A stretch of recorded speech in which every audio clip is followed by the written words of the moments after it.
Europe 1.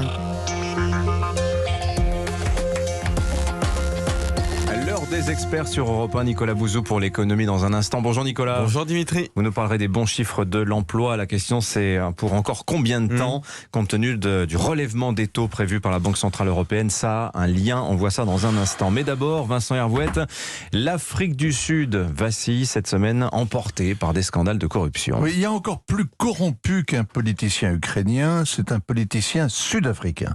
Le président Cyril Ramaphosa a été élu en 2018 avec un seul programme: arrêter le pillage, mettre fin à la corruption galopante à laquelle se livrait son prédécesseur Jacob Zuma et son clan.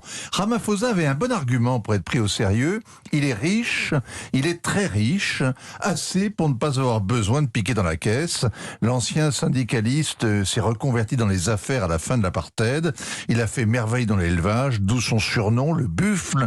Et la revue Forbes évalue à 450 millions de dollars son patrimoine. Cette fortune ne le met pas forcément à l'abri des tentations, mais c'est ainsi qu'il s'est fait élire à la tête de l'ANC, le parti de Mandela.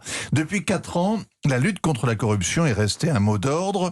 La traduction concrète se fait attendre. Le président Zuma, par exemple, a été condamné pour entrave à la justice. C'est comme si Al Capone était jugé pour fraude fiscale. Il a passé 2 mois en prison avant d'être envoyé chez lui pour raison de santé, et ça, malgré l'avis des médecins qui le trouvaient en pleine forme. Le président Ramaphosa s'est d'ailleurs réjoui bruyamment de ce dénouement heureux. Alors, les amis de Jacob Zuma n'ont pas pardonné au buffle de les avoir trahis.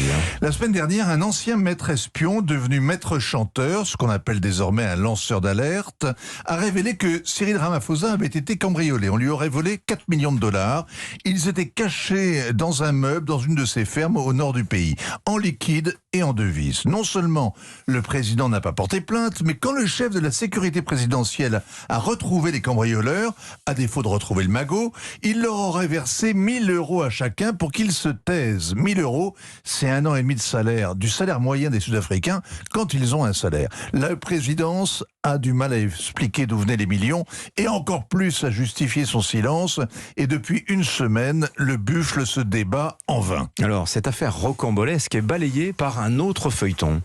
Les Émirats Arabes Unis ont arrêté les frères Gupta, en fuite depuis 4 ans. Ajay, Atul, Rajesh Gupta sont les Dalton de l'Afrique du Sud, des Indiens qui avaient mis l'État en coupe réglée au temps de Jacob Zuma. Les frères Gupta se sont pas contentés de 3,5 milliards de dollars de contrats douteux. Ils ont noyauté l'État. Ils vendaient les charges. Pendant 10 ans, ils nommaient les ministres, les directeurs de cabinet, les dirigeants des chemins de fer, de l'électricité, de la compagnie aérienne, etc., etc. Quand Zuma est tombé, ils se sont enfuis. On les savait à Dubaï. La fiche rouge d'Interpol les accuse de fraude et blanchiment dans le cadre d'un contrat public. Autant leur reprocher d'avoir chippé les petites cuillères. Au pied de l'arc-en-ciel, tous les enfants le savent, il y a un trésor. À la fondation de la nation arc-en-ciel, l'ANC a cru l'avoir trouvé. Le trésor, c'était l'État et il n'y avait qu'à se servir. La réalité crue, c'est le contraire. La corruption généralisée a plombé le développement.